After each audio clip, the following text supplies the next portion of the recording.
우리는 이제 계속해서 6장 우리가 마무리하지 못한 부분, 우리 6장 지난주에 23절 한 구절 말씀 마무리하지 못해서 우리 23절 부분에 대한 내용을 우리가 잠깐 좀 살펴보고, 그리고 이제 새로운 장, 드디어 이제 6장이 마치고 7장으로 들어가게 되었습니다. 네, 네, 박수. 네, 아유, 감사해요. 네, 네. 몇 주를 가지고 우리가 이제 7장, 6장 가지고 17일인지 모르겠지만 참 유익한 시간이었는데요. 마무리하면서 이 알파벳으로는 제 C 고 몇 번째냐면 네 번째군요. 하나, 둘, 셋, 네 번째. 네. 여기 이제 23절 우리가 지난주 이어서 우리가 23절 보면 23절의 역할이 무엇인가를 살펴보나 23절의 역할에 관하여 네. 23절 네. 바꿔 말하면 사도 바울의 강조점은 무엇인가 이것입니다. 사도의 강조점. 사도가 강조하고자 하는 바가 무엇인가?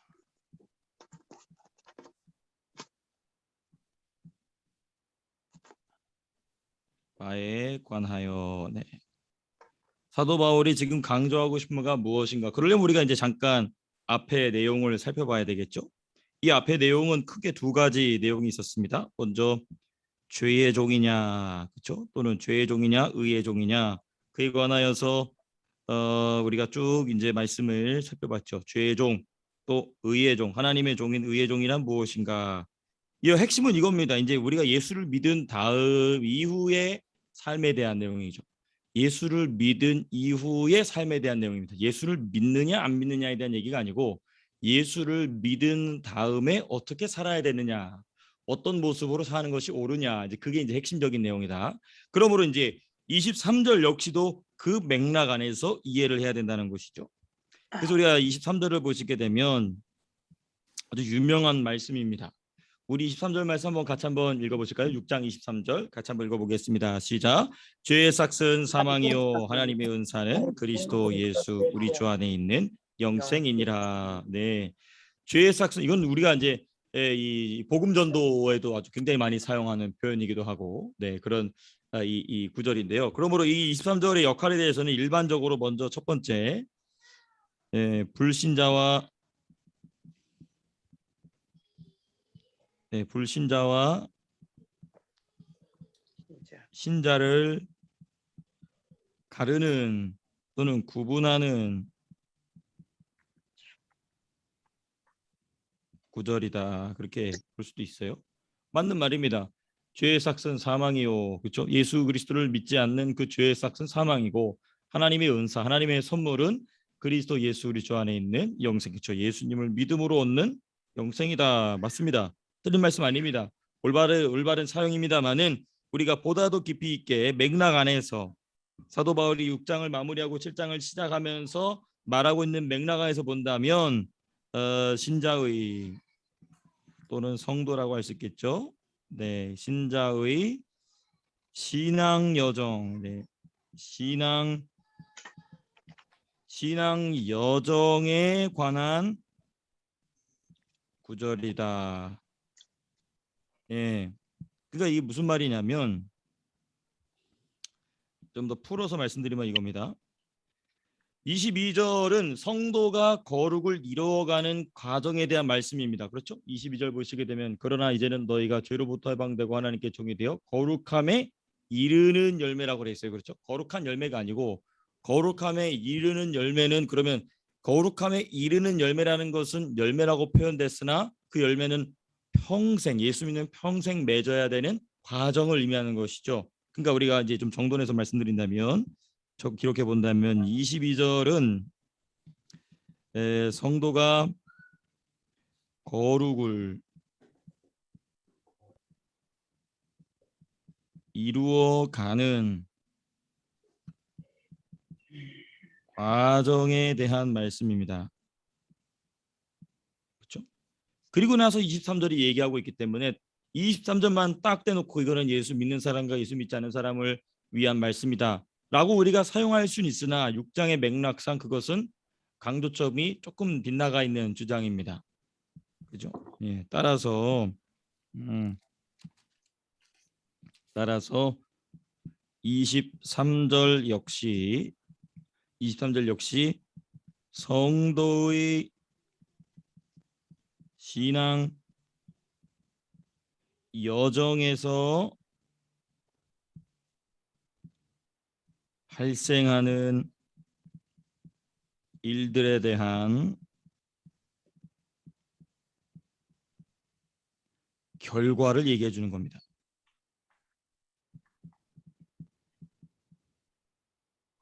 결과를 는 구절이다. 네, 무슨 말인가? 이게 무슨 말인가? 이제 좀 해석이 필요하겠죠. 죄의 삭은 사망이요 하나님의 은사는 그리스도 예수 우리 주 안에 있는 영생이니라. 이 말은 우리가 예수 믿는 사람과 예수 믿지 않는 사람을 가르는 말씀이기도 하지만은 맥락상 이것은 우리 신앙인의 예수 믿는 사람의 삶 속에서 일어나는 상황들, 현상들에 대한 결과다. 그 말이 뭐냐, 이제 좀 더 풀어서 얘기한다면 이겁니다. 죄송합니다. 이 말은 무슨 얘기냐면 성도가 죄를 선택하면, 예수 믿는 사람도 죄를 선택하거든요. 얼마든지 그럴 수 있습니다. 연약한 사람이기 때문에. 그러면 그 죄를 선택한 그 순간, 그 시간은 사망으로 넘어가는 겁니다. 그건 사망으로 넘어간다는 거예요. 그래서 죄의 삭은 사망이라는 얘기입니다.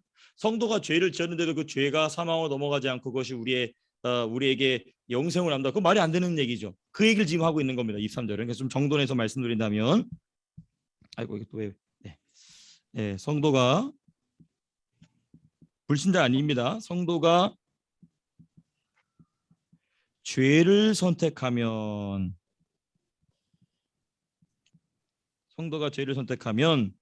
그 순간은 전부 사망으로 허비된다. 허비되고, 네, 성도가 하나님의 은사, 여기서는 선물이죠. 사실 신령한 은사라기보다도 하나님의 선물을 의미합니다. 하나님의 은혜, 선물, 은사, 곧 의죠. 우리가 6장을 쭉 살펴보면서 하나님의 선물이 뭔지에 대해서는, 은사가 뭔지에 대해서는 의다, 그리스도의 의다라는 것을 우리가 살펴서, 곧 의를 선택하면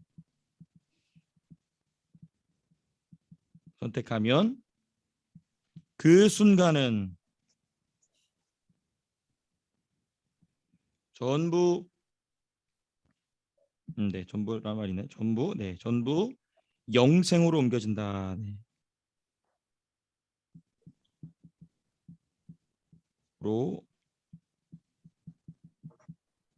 네. 옮겨진다. 그 어디에 말씀이 나오냐? 이제 성경적 근거가 있어야 되겠죠. 먼저 고린도전서 찾아보시겠습니다. 고린도전서 3장 12절에서부터 15절. 고린도전서 제3장 12절에서부터 15절 말씀. 네.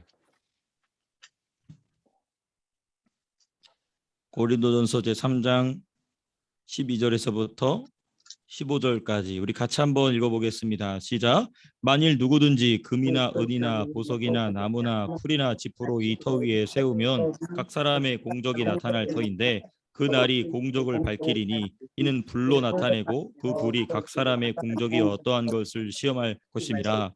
만일 누구든지 그 위에 세운 공적이 그대로 있으면 상을 받고 누구든지 그 공적이 불타면 해를 받으리니 그러나 자신은 구원을 받되 불 가운데서 받은 것 같으니라. 아주 정확하게 나와 있죠. 여기 보시게 되면 이 닦아둔 것 외에 11절입니다. 읽지 않았지만 능히 다른 터를 닦아둘 자가 없으니 이 터는 곧 예수 그리스도. 이건 뭐냐면 예수 그리스도가 구원의 반석이 되신다는 거죠. 그러니까 우리의 구원은 흔들리지 않아요. 우리 스스로 때문에 흔들리지는 것이 아니라 누구 때문에? 예수 그리스도가 반석이 되시기 때문에 흔들리지 않는 것입니다. 그렇죠? 근데 우리가 해야 될 일은 뭐냐면 그 반석 되신 예수님 위에 집을 세워야 되는 거예요. 제가 이제 돌아오는 주일날 선한 말을 하라는 말씀으로 소개하겠지만은 집을 세워야 됩니다. 또는 우리가 성전을 세워야 됩니다. 성전. 이 신약에서는 성전이란 개념이 없어졌다고 자꾸 말씀들 하시는데 많은 사람들이 아닙니다. 여전히 있어요. 사람을 뭐라고 그랬죠?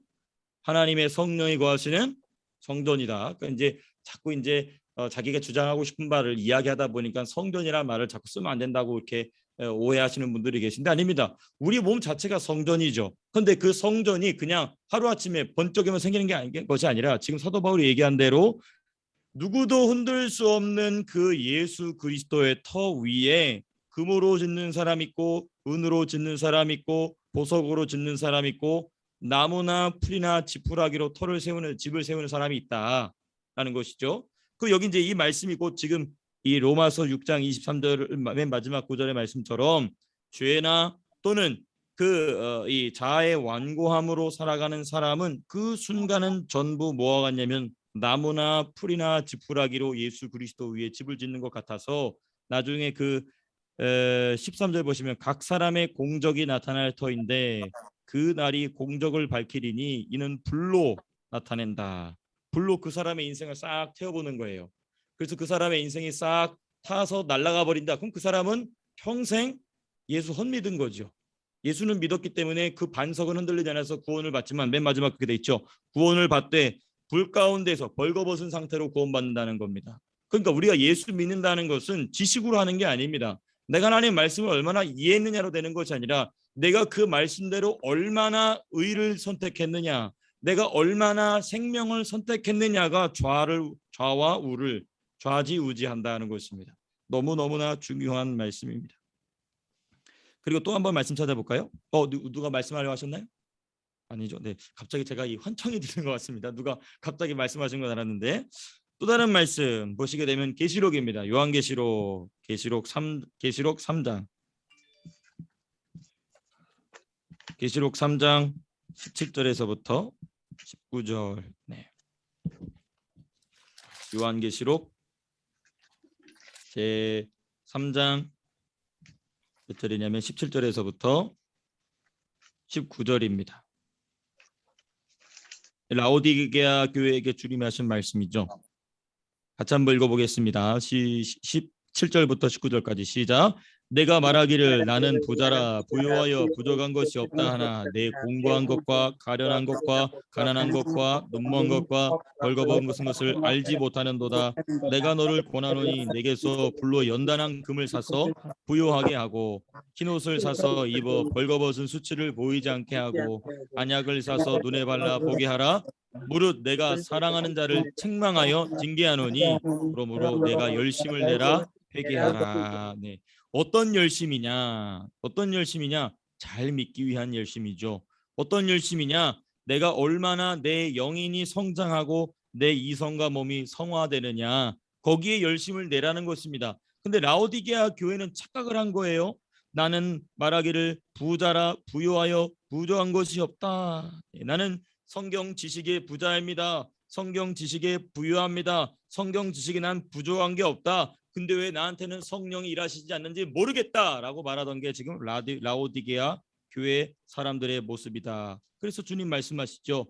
너는 네 스스로 잘난 줄 알지만 내 곤고한 것과 가련한 것과 가난한 것과 눈먼 것과 벌거벗은 것을 안다 모른다? 모른다 알지 못한다. 이게 누구의 모습이냐? 나의 모습입니다 라고 고백하는 것이 저와 여러분들로 하여금 성장하게 하는 신앙의 첫 단추인 것입니다. 그러니까 참 우리가 예수를 믿는다는 것이 항상 긍정적이고 밝고 담대한 모습으로 예수를 믿는 것도 중요하지만요. 항상 우리 마음에 가지고 있어야 될 게 뭐냐면 두렵고 떨리는 마음입니다. 두렵고 떨리는 마음. 두렵고 떨리는 마음. 이 두렵고 떨리는 마음이 이 23절의 말씀처럼 23절이 어떻게 마무리되죠? 네, 죄의 삭은 사망이요 하나님의 은사는 그리스도 예수 우리 주 안에 있는 영생이니라. 그러므로 저와 여러분들의 신앙이 우리는 다 언젠가 잠깐이면 주님 앞에 섭니다. 주님 앞에 섰을 때에 우리의 인생 속에 하나님께서 칭찬하시는 금과 은과 보석으로 지은 아름다운 그리스도의 몸된 교회의 형상이 있어지시게 되기를 주님의 이름으로 축복합니다. 너무너무나 중요한 것이죠. 그래서 주님이 저와 여러분들로 하여금 이 로마서 말씀을 펼쳐서 살펴보게 하시는 것입니다. 자, 여기까지가 우리가 지금 한 수주 동안 살펴본 몇 개월 동안 수개월 동안 살펴본 이 로마서 6장 말씀의 결론입니다. 자, 이제 그럼 우리 이제 로마서 7장을 시작해야 되겠죠? 로마서 7장. 네. 네, 요 로마서 7장 1절에서부터 아이고, 참 죄송합니다. 예, 로마서 7장 1절에서부터 몇 절까지냐면은 25절까지가 전체죠. 이 주제의 큰 주제가 뭐냐? 예수 그리스도의 죽음과 누구의 죽음에 관한 것이냐면 성도의 죽음입니다. 6장하고 주제가 언뜻 비슷하죠? 그렇죠? 6장도 이 성도가 누구와 연합하여? 예수와 연합하여 어디에 참여한다? 예수 그리스도의 죽음에 참여한다 그랬거든요. 네. 근데 이제 보다 더 자세하게 이제 내용이 나옵니다. 이 7장의 이제 소제목을 제가 단다면 자의 파쇄와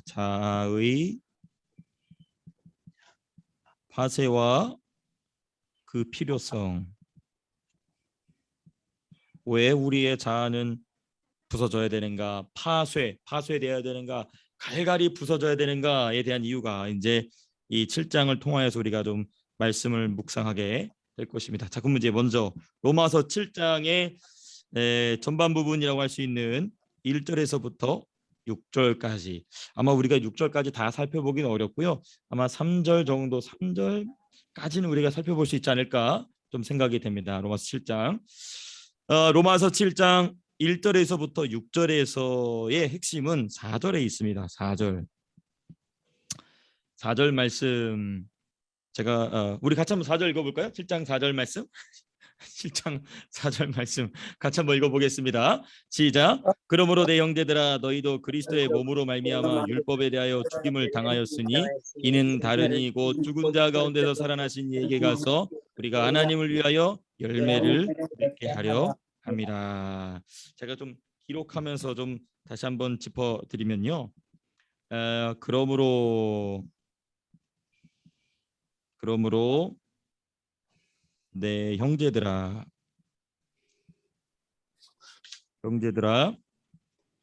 너희도 그리스도의 몸으로 말미암아. 네, 한 부분씩 우리가 차분차분 살펴보는 게 참 중요합니다. 몸으로 말미암아 율법에 대하여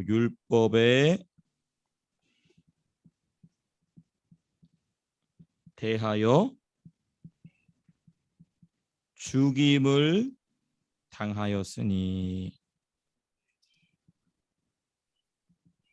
빨간색으로 조금 제가 강조해서 말씀드린다면 일단은 너희도라는 말입니다. 너희도 뭐 했다?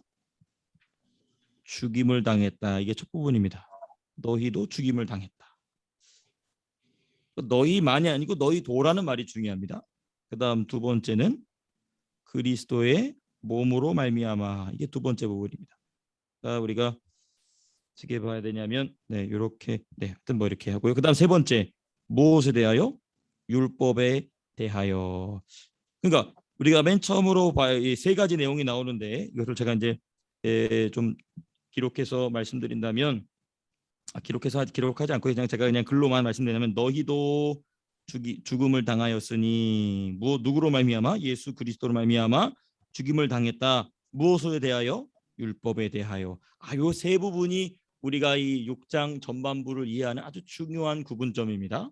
자, 그럼 일단 사도 바울이 말을 어떻게 시작하고 있느냐면 1절부터 차분차분 요 세 가지 내용. 너희도 죽임을 당하였다. 첫 번째. 두 번째, 그 죽임을 어떻게 당했냐면 그리스도의 몸으로 말미암아 죽임을 당했다. 그렇죠? 근데 그리스도의 몸으로 말미암아 죽임을 당하는데 무엇을 위하여? 무엇에 대하여? 율법에 대하여 죽임을 당하였다. 요것만 잘 기억해 두시면 이 7장을 풀어가는데 아주 중요한 키를 우리가 갖게 되는 것입니다. 자, 그럼 우리가 이제 1절부터 차분히 좀 풀어가 보도록 하겠습니다. 자, 1절부터 보시면 1번은 이제 1절만 좀 살펴보고자 합니다. 1절 보시면 형제들아 내가 법하는 자들에게 말하노니라고 시작돼요. 그리고 나서 2절 3절은 비유가 한번 나옵니다. 그렇죠? 남편 있는 여인이 하면서 비유가 2절 3절에 나옵니다. 그러니까 지금 이 1절에서 우리가 1절에 제목을 붙여본다면 이렇게 제목을 붙여볼 수 있을 것입니다. 법 아는 자들을 위한 아는 자들을 위한 비유의 목적이 1절에 나와 있습니다. 사도 바울이 이 2절 3절에서 비유를 말하는 목적이 무엇인가? 그 목적은 이제 일단은 무엇을 가르치기 위함이냐면 법으로부터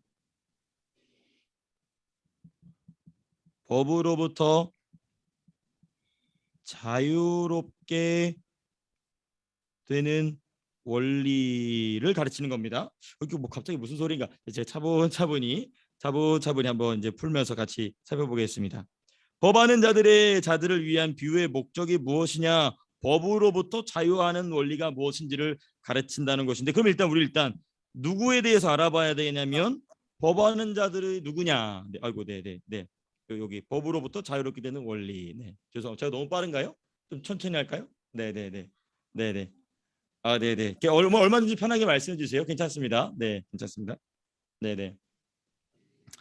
자, 그러면 이 법하는 자들이 누군가를 살펴봐야 되겠죠. 제일 먼저 제가 지난주에 잠깐 말씀드리긴 했지만 소위 법 아는 자들은 누구인가? 법 아는 자들이 누군가?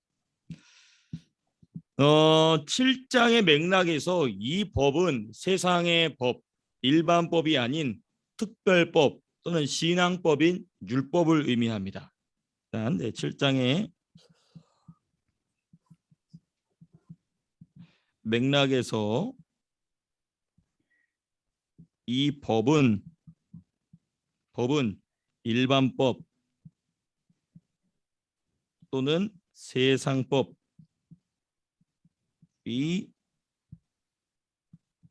아닌 특별법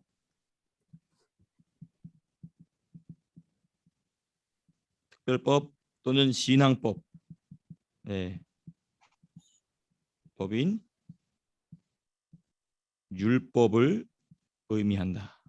자, 그럼 쉬워지죠. 법 아는 자들에게 말한다. 그럼 이 법을 안다라는 것은 곧 누구를 얘기한다는 거냐면 곧 유대인들을 얘기하는 것입니다. 네.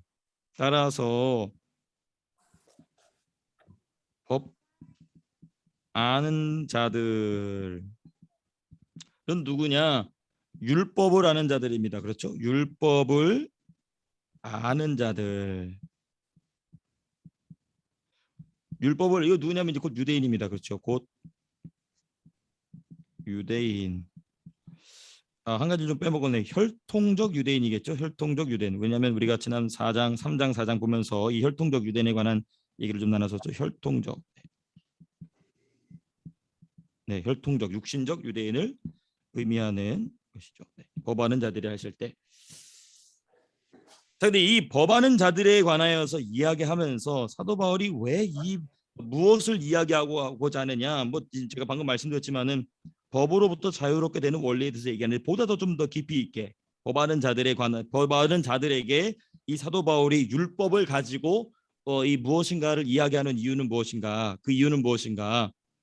율법을 가지고 다시 말씀드리면 예수 그리스도의 죽음과 성도의 죽음을 말하고자 하는 이유가 무엇인가? 먼저 보시면 6장에서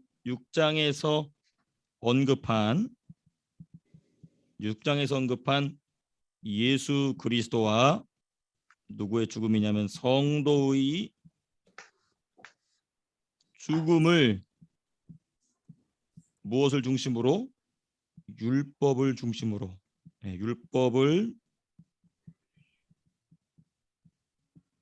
율법을 중심으로 깊이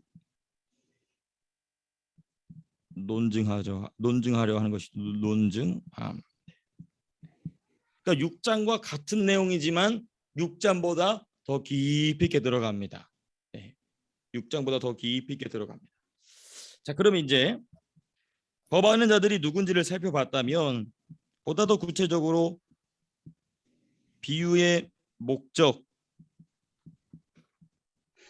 비유의 목적을 좀 우리가 생각해 봐야 됩니다. 보다 더 구체적인 목적이죠. 비유의 목적, 그러니까 이 비유를 통하여서 실제적으로 가르치고자 하는 바가 뭐냐. 1절에 지금 우리가 1절을 살펴보고 있죠. 1절을 보시면 7장 1절을 보시면 이런 말씀이 있습니다. 형제들아 내가 법하는 자들에게 말하노니 너희는 그 법이 사람이 살 동안만 그를 주관하는 줄 알지 못하느냐. 그러니까 바울은 이 비유를 통해서 뭘 가르치고자 하냐면 법은 사람이 살아 있을 동안에만 사람을 주관한다. 네, 거의 지금 뭐 비슷한 내용을 계속 반복적으로 지금 말씀을 드리고 있는데요. 이걸 좀 뒤집어서 얘기하면 이런 표현입니다. 사람은 어떻게 되어야 죽어야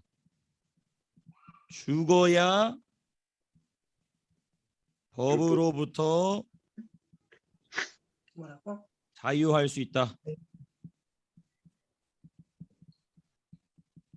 그러면 이제 이 부분이 이제 제가 말씀드리면서 이제 이해가 그러면 이제 왜 예수 그리스도의 죽음과 성도의 죽음에 관하여 얘기하면서 왜 바울이 율법을 끌어들이고 있는가를 우리가 어렴풋이 이제 짐작하게 되는 것이죠. 그럼 사도 바울은 지금 우리가 무엇에 대해서 죽어야 된다? 율법에 대해서 죽어야 된다는 얘기를 지금 하고 있는 겁니다. 그러니까 사람은 죽어야 법으로부터 자유할 수 있다. 네. 이제 뭐 근데 지금 이제 우리가 이 비유에는 이 7장 2절과 3절에 나와 있는 비유에는 무슨 죽음이 기록이 되어 있냐면 육신의 죽음이 되어 있어요.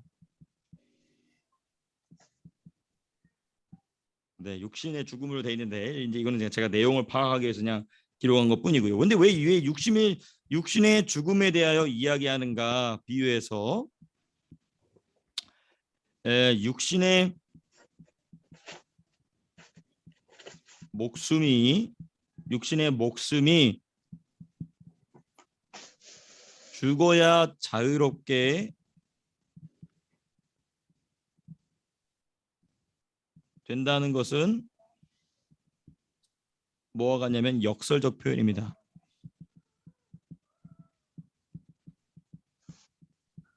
그러니까 1절에서 지금 사도 바울이 뭐라고 얘기하냐면 그 법이 사람이 살 동안만, 그럼 그 법이 사람이 죽으면 그 사람을 주관을 못한다는 것이거든요.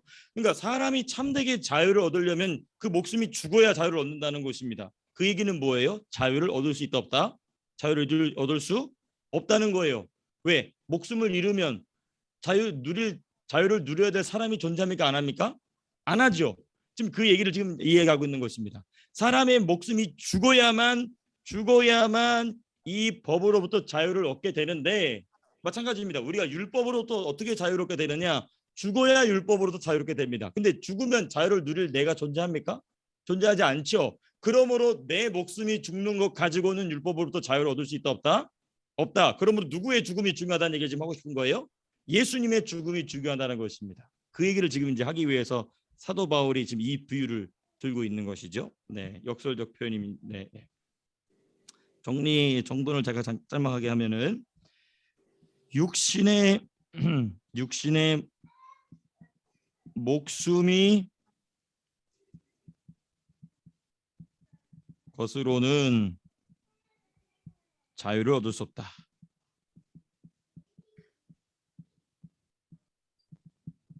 없다는 것이죠. 이게 이제 지금 1절을 통해서 우리가 깊이 있게 말씀을 살펴봤습니다. 성령께서 이 말씀을 저 여러분들에게 활짝 열어주시기를 주님의 이름으로 축복합니다.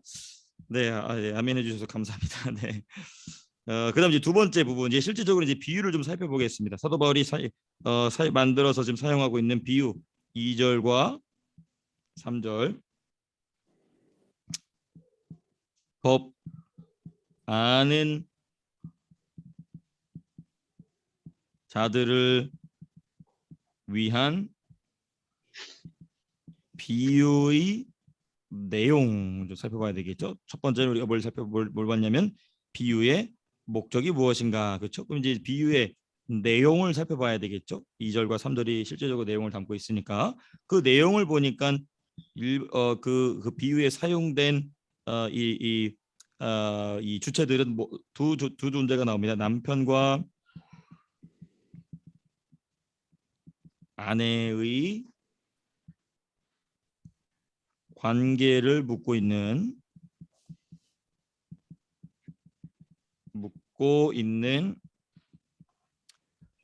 부부의 법이다. 부부의 법. 부부의 법. 네, 부부의 법에 관하여. 그러면 이제 실질적으로 2절의 내용을 좀 더 우리가 살펴보게 되면 그 비유의 요지는 무엇인가?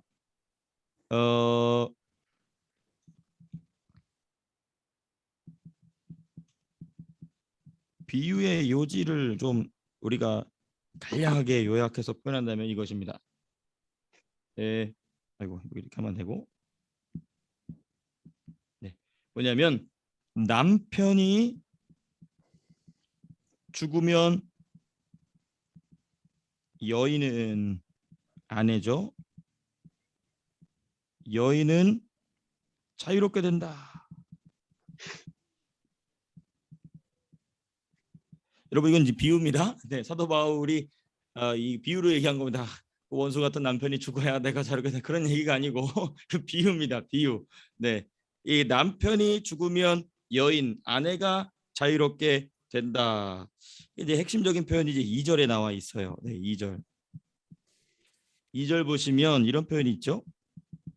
2절과 3절 반복해서 나옵니다. 만일 누가 죽으면 남편이 죽으면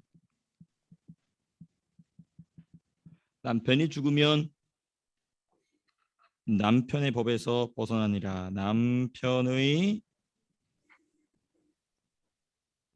법에서 벗어나느니라.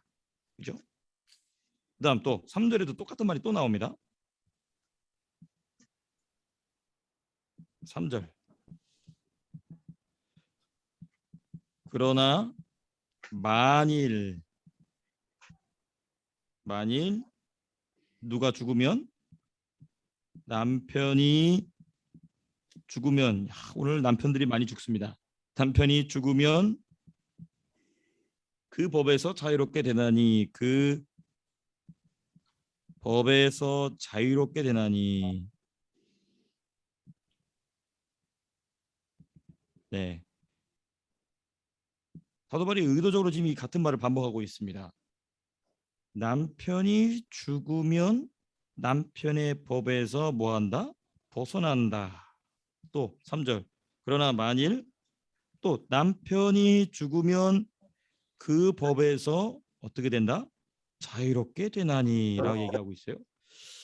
그러면 이제 우리가 생각해 봐야 되는 게 남편이 누구냐를 생각해 봐야 되는데 그 전에 우리는 지금 1절이 원칙을 제시하고 있고 그 원칙을 설명하기 위해서 2절, 3절을 이야기하고 있거든요.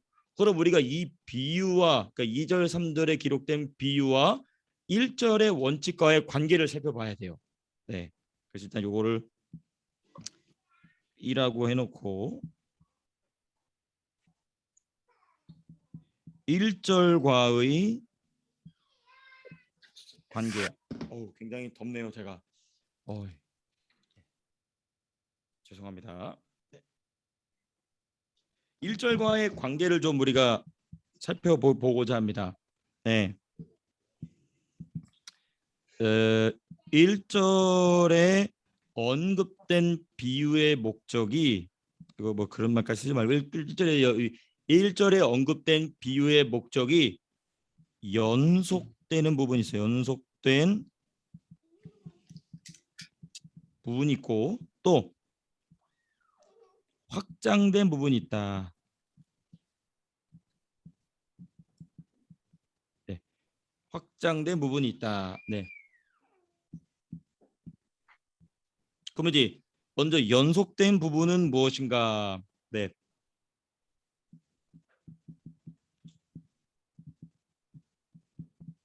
이어지고 있는 부분이 어딘가를 좀 먼저 살펴봐야 되겠죠?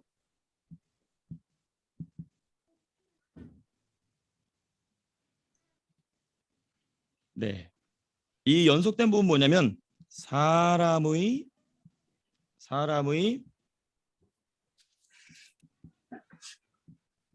죽음이 사람을 어디로부터? 법으로부터 자유롭게 한다. 이 원칙은 그대로 지켜지고 있어요. 그렇죠. 1절 보시면 이런 표현이 있습니다. 사람이 살 동안만 그를 주관하는 것을 알지 못하네. 이게 뭐냐면 사람이 죽으면 그 법에서 자유롭게 된다라는 얘기가 1절에 지금 이제 담고 있는 내용이죠. 근데 이제 2절, 3절에 보게 되면 누군가 죽으면 자유롭게 된다라는 그 원칙은 그대로 유지되고 있어요. 제가 이 말씀을 표현 드리는 이유가 뭐냐면 이 남편이 누구다라고 딱 떨어지게 사도 바울이 이야기하고 있지 않기 때문에 그렇습니다. 근데 후반부에 나와요. 왜냐하면 그 남편이 우리는 보통 예수라고 생각했다가 나중에 보니까 율법인 줄로 알았는데 보니까 사도 바울은 또 누굴 얘기하냐면 4절에 가면 이런 표현이 나와요. 4절에 가면 제가 이 말씀을 왜 드리냐면 4절 보시면 이렇게 돼 있습니다. 4절 중반에 가면 이렇게 돼 있습니다. 4절 첫 번째 부분이요. 그러므로 내 형제들아 너희도 그리스도의 몸으로 말미암아 율법에 대하여 죽임을 당했으니 여기서 죽은 게 누구죠? 성도가 죽었다는 얘기를 4절에서 하지 않습니까? 그렇죠. 그렇기 때문에 이 비유에서 죽은 자는 지금 남편이 죽었단 말이에요. 근데 남편이 죽게 되면은 누가 자유롭게 되죠? 아내가 자유롭게 되죠. 그럼 자유롭게 된 건 누굽니까? 저와 여러분들이죠. 근데 사도 바울은 지금 4절에서 뭐라고 얘기합니까? 너희가 그리스도의 몸으로 말미암아 뭐 했노니? 죽었다고 그랬어요. 그렇기 때문에 이 비유의 난점이 여기서 발생하는 것입니다. 왜냐하면 비유에서는 누가 죽어야 된다고 나와요? 남편이 죽어야 아내가 자유롭게 된다. 그럼 우리 쉽게 이렇게 생각합니다. 남편은 무엇인가 우리를 묶고 있는 존재구나. 그리고 남편이 죽음으로 해방되는 건 아내, 곧 여인인 나를 얘기하는구나 라고 우리는 쉽게 이 비유를 생각합니다. 근데 4절 가서는 누가 죽었다고 얘기해요? 성도가 죽었다고 얘기해요. 그래서 이 비유에 난해한 점이 있는 것입니다. 그래서 제가 지금 이 앞부분을 쭉 이렇게 이제 세밀하게 조밀하게 지금 제가 생각 함께 살펴보고 있는 것입니다. 제가 드린 말씀이 여러분들에게 잘 설명이 되셨는지 모르겠습니다. 되셨죠? 네. 그래서 지금 제가 이 부분을 계속해서 이야기하고 있는 것입니다. 반복적으로. 자, 연속된 부분은 어찌됐든 사람이 죽음으로 자유롭게 된다라는 이 1절의 중요한 대명제는 2절과 3절의 비유에서 유지되고 있어요. 자, 그럼 이제 그 부분을 좀 정리해서 말씀드린다면 사람을 자유롭게 또 유익하게 하는 죽음이 뭐냐를 생각해 봐야 되겠죠. 누군가 죽어야 된다고 그랬으니까 그러면 어떤 죽음이 우리에게 유익한가? 누구의 죽음이 우리의 신앙을 유익하게 하는가? 그걸 좀 우리가 생각해야 되겠죠. 자, 그러면 이제 제일 먼저 우리로 하여금 유익하게 하는 죽음의 최고봉에 있는 것은 당연히 누구의 죽음이십니까? 그렇죠. 예수의 죽으심이다. 네. 그러니까 이 남편의 죽음은 예수의 죽으심이 될 수도 있는 거예요. 근데 우리가 좀 더 그걸 살펴봐야 됩니다. 두 번째, 우리로 하여금 유익이 되게 하는 죽음은 누구의 죽음인가? 뭐냐면 바로 죄와 사망과 원수의 죽음입니다. 그렇죠. 죄가 죽고 사망이 우리의 삶 속에서 죽어나가고 원수가 우리의 삶 속에서 죽어나가는 그 죽음이 우리로 하여금 유익을 줘죠. 그럼 그 남편은 과연 죄와 사망과 원수를 얘기하는 것인가? 그것도 이제 우리가 좀 생각해 봐야 되겠죠. 그 다음 맨 마지막 무엇의 죽음이 우리를 유익하게 하느냐? 자아의 죽음입니다. 자아의 죽음. 네. 자아의 죽음. 자아가 죽음으로써 우리는 유익을 얻죠. 그죠? 그러니까 이 3대 세 가지 죽음이 우리로 하여금 유익을 주는데 지금 사도 바울이 비유하고 있는 이 비유에서의 남편의 죽음은 과연 이 셋 중에 누구의 죽음을 의미하는가? 셋 다를 의미하는가? 아니면 셋 중에 다 포함이 되지만 바울이 어느 것 하나를 강조하고 있는가? 이 두 번째입니다. 두 번째. 제가 벌써 지금 성격이 급해가지고 벌써 말씀을 드렸는데요. 이 셋 중에 셋이 다 포함이 되지만 바울은 셋 중에 하나를 특별히 강조해서 이야기합니다. 네, 그 부분을 좀 더 이제 살펴볼 텐데요. 일단은 먼저 연속된 부분이 이렇게 있다를 살펴봤어요. 그럼 이제 두 번째 확장된 부분은 뭐냐?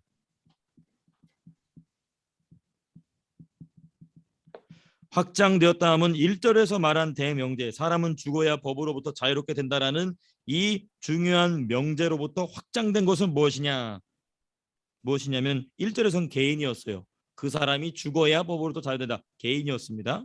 개인에서 무엇으로? 관계로 넘어갔어요. 그렇죠? 1절에서는 개인이 죽어야 자유롭게 된다고 그랬는데 2절 가서는 관계 안에서 누구 하나가 죽어야 된다고 얘기하고 있습니다. 아주 중요한 변화, 아주 중요한 확장입니다. 그래서 이 부분을 좀 풀어서 말씀드리자면 1절은 개인의 죽음, 2절은 남편 이거 뭐 말이 길어지게 되니까 그냥 짧게 하면 부부의 관계 중 누구의 죽음이죠? 남편의 죽음을 말하고 있죠. 남편의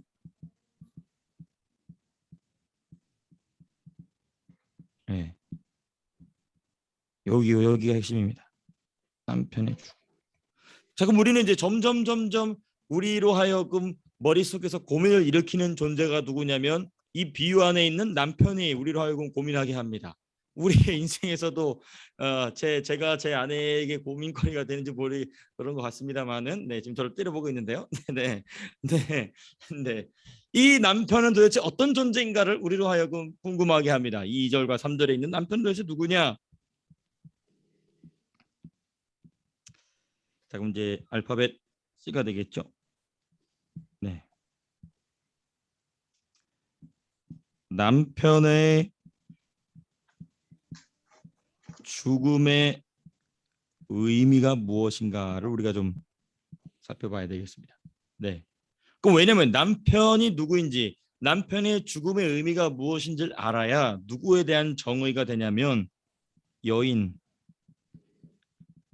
아내가 누군지를 알게 되죠.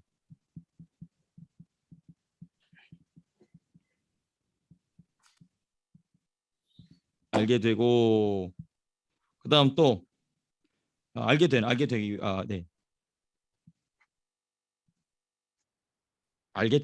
죄송합니다. 알게 됨. 네. 그래서 아내가 누군지를 알게 된다는 것은 그 아내의 정체성이 어떤 존재이냐 이런 얘기가 이제 밝혀지게 되는 것이죠. 그래서 정체성입니다. 정체성. 성도의 정체성을 이제 알게 되는 것이 이 남편이라는 사람은 남편으로 비유된 존재는 이런 존재구나. 그러므로 이제 그로 말미암아 자유롭게 되는 아내가 누구인지를 그 정체성이 드러나게 되는 것입니다. 그럼 이제 우리는 제가 벌써 앞에서부터 말씀드렸지만은 그 세 가지 이 가능성을 가지고 우리는 좀 살펴봐야 됩니다. 네, 그 남편이 누구냐에 대한 세 가지 가능성, 세 가지 가능성에 관하여 보다 더 구체적으로 본다면 한 성도, 뭐 개인을 의미합니다. 개인. 그 다음에 두 번째는 예수 그리스도를 의미할 가능성이 있고, 그다음 마지막으로는 원수다. 네. 하나씩 살펴보시겠습니다. 먼저 한 성도. 한 성도를 이 2절 3절의 비유에 대입해 보는 거예요. 자, 그럼 이 한 성도는 일단은 부부의 관계의 비유의 조건에 부합하지 않습니다. 왜 그렇죠? 개인이니까. 훌륭합니다. 그렇죠. 부부는 몇 명이에요? 2명이죠. 근데 한 개인은 몇 명입니까? 1명이죠. 그러므로 한 개인은 이 조건에 부합한다, 부합하지 않는다? 부합하지 않는다. 훌륭해요. 네. 잘 대답해 주셨어요. 고마워요. 네, 그러니까 조건에 부합하지 않아요. 비유의 조건에 부합하지 않는다. 그러나 그렇다고 해서 우리가 그냥 넘어갈 수 없어요. 왜 그러냐면 이 말씀만, 요 2절 3절 말씀은 오케이, 개인은 빼야 되겠구나, 나를 빼야 되겠, 성도라는 나 개인 빼야 되겠구나, 그럴 수 있냐? 그렇지가 않습니다. 문제가 여기에 있어요. 우리가 지금 4절에 살펴봤던 것처럼 4절에 보게 되면 너희도 죽임을 당하였으라는 말씀이 있기 때문에 그렇습니다. 너희도 뭐하였으니 죽임을 당하였으니. 그러니까 이 2절 그러니까 1절에서는 대명제가 나오고 2절 3절에서는 그 명제를 설명하기 위한 비유가 나오고 4절과 5절과 6절에서는 그 비유를 설명하는 내용이거든요. 그렇기 때문에 우리가 하나로 쭉 이해를 하다 보면은 이 죽었다라는 존재가 남편이 곧 성도한 개인이 될 수 없지만 비유의 조건상, 그런데 사도 바울은 지금 4절에 가서 너희가 죽었다라고 얘기하는 것을 볼 때 완전히 그 가능성을 배제할 수는 없다. 이제 이 부분을 첫 번째 살펴봤습니다. 그다음에 두 번째는 우리의 주님 예수 그리스도이신가. 예. 이걸 좀 풀어서 제가 좀 기록한다면 이런 것이죠. 예수 그리스도의 죽으심이 우리를 자유롭게 하였다. 그렇죠. 이 점을 볼 때 예수님이 가장 가능성이 높아 보일 수 있습니다. 그런데 우리가 언어를 아와 어가 분명히 다르다는 것을 여기서 좀 살펴봐야 돼. 왜냐하면 예수님으로부터의 자유입니까? 예수님에 의한 자유입니까? 예수님이 우리를 위해 죽어주셨어요. 이 얘기는 예수님으로부터의 자유입니까? 예수님에 의한 자유입니까? 첫 번째입니까? 두 번째입니까? 두 번째죠. 그렇죠? 아주 중요한 부분이요. 예수님으로부터의 자유가 아니고 예수님에 의한 자유입니다. 그렇죠? 근데 이 비유에서는 누구로부터의 자유죠? 남편으로부터의 자유입니다. 남편이 자유롭게 해주는 게 아니고 남편으로부터의 자유예요. 그렇죠? 그러니까 이 두 번째를 봤을 때 예수님이 가장 적절한 것 같았는데 생각해 보니까 우리가 예수님으로부터 자유하면 예수님하고 상관없는 삶을 산다는 것이거든요. 남편으로부터 죽었다는 얘기는 이제 남편과는 상관없이 이제는 새로운 남편을 만날 수 있다는 가능성을 얘기하고 비유하는 것이 2절 3절입니다. 그러므로 우리는 예수님으로부터의 자유가 아니라 예수님에 의한 자유입니다. 그렇죠? 예. 그러므로 예수님도 이 비유의 가능성에서는 조금 멀어지는 것을 우리 보게 돼요. 마지막 세 번째 원수인가? 네. 원수가 죽음으로 이제 원수가 떠나감으로라고 우리가 생각하면 좋겠죠. 우리 6장에서 살펴봤던 것. 원수가 죽음으로 자유롭게 된 한 성도, 그렇죠? 한 개인이죠. 이 말은 뭐냐면 이것은 이제 뭐를 의미하냐면 옛 남편은 죽고 그리고 새 남편을 만나고. 어떻습니까? 이 셋 중에 누가 가장 가능성이 가깝죠? 원수죠, 원수. 그렇죠? 왜냐하면 원수가 죽음으로 우리의 옛 남편의 원수 뱀은 죽고 우리의 참된 새 남편이신 누구? 예수님. 그 예수님을 뭐라고 얘기하면 신랑이시다. 신랑 대신 예수님이다. 그죠? 그러므로 이 세 가지 중에서 우리 이 비유만 놓고 봤을 때는 가장 이 남편은 뭐를 의미한다? 원수다. 그럼 남편은 왼수다라는 것이 이제 성경적으로도 맞는 이 왼수 같은 남편. 예, 죄송합니다. 다 우리 여성 동지들만 계신데요. 아주 오늘 은혜스러운 밤입니다. 그렇죠? 네, 성경에 그래서 당신이 원수야. 이제 과연 그렇죠. 우리가 이 성경 오늘 이 7장 말씀만 2절 3절 말씀만 봤을 때 가능성이 가장 높은 것은 원수인데 우리는 말씀을 볼 때 항상 맥락 안에서 봐야 되겠죠. 이 맥락 안에서 좀 제가 정돈해서 다시 한번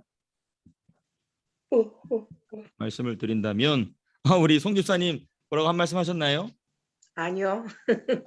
아, 네, 네, 네. 옆에 우리 홍 집사님 죄송합니다. 제가 그냥 이렇게 이 수요일 저녁이라 제가 이렇게 좀 피곤하심을 깰 수 있도록 한 말씀 죄송합니다, 홍 집사님. 네, 네. 이해해 주시면 감사하겠습니다. 홍 집사님 옆에 앉아 계신데, 아이고 죄송합니다. 간만에 이제 무릎 통증에서 자유하게 되셔서 말씀을 들었는데 그 참 목사가 참 듣기 거북한 말을 한 것 같아가지고 죄송합니다. 네, 네. 이 세 가지 모두가 가능합니다. 세 가지 모두가 가능해요. 우리가 지금 살펴보니까 일리가 있습니다. 이 세 옵션이 전부 일리가 있습니다. 네, 세 가지 모두 가능하지만 7장의 맥락은 이 셋 중에 한 옵션만을 선택해서 강조하고 있어요. 근데 우리가 7장을 보게 되면 7장의 핵심적인 주제는 예수입니까? 예수를 믿는 사람입니까? 예수를 믿는 사람이에요. 예수를 믿는 사람이 경험하게 되는 그 영적인 곤고함이거든요. 아, 그러니까 지금 사도 바울은 이 세 가지 옵션 중에 다 해당 사항이 될 수 있지만 7장의 맥락 전체를 볼 때에 누구를 강조하고 있냐면 제가 이제 이 글로 적어서 말씀드린다면 7장에서 사도가 주로 다 일리가 있지만 주로 강조하는 부분은 놀랍게도 한 성도입니다. 물론 이 원수의 내용과도 깊이 밀착되어 있어요. 우리가 이제 7장 중반부 후반부를 계속 살펴보겠지만은 그 중심에는 성도의 죽음에 관하여 얘기하고 있지만 성도로 하여금 죽지 않고 버티게 만드는 원수에 관하여도 아주 깊이 있게 논설하고 있기 때문에 가장 중심적으로서는 이 한 성도를 남편에다 넣어놓고 이야기하고 있다고 봐도 무방하지 않습니다. 그 강조점이 다 일리가 있지만, 네. 그리고 나서 이제 우리가 말씀을 이제 4절과 6절 곧 법을 아는 자들을 위한 비유의 해석과 해설 또는 비유의 해석에 관하여 우리가 살펴봐야 되는데 우리가 좀 시간이 지났기 때문에 이 제목만 적어두고 일단은 마무리하도록 하겠습니다. 일단은 다음 주에 할 내용이 어떤 내용인고 하니 3번이죠. 이제 이 비유에 대한 해석이 나와요. 4절 보시면 그러므로 그렇죠? 그러므로 이제 비유가 끝났단 말이에요. 그리고 비유가 끝났단 말이고 그다음에 비유에 대한 해석이 이제 4절, 5절, 6절 나온다는 얘기죠. 그래서 4절에서부터 6절까지 내용은 법 아는 자들을 위한 비유의 해석 또는 해설이 되겠죠. 네. 해설한다. 그러니까 이제 비유 속의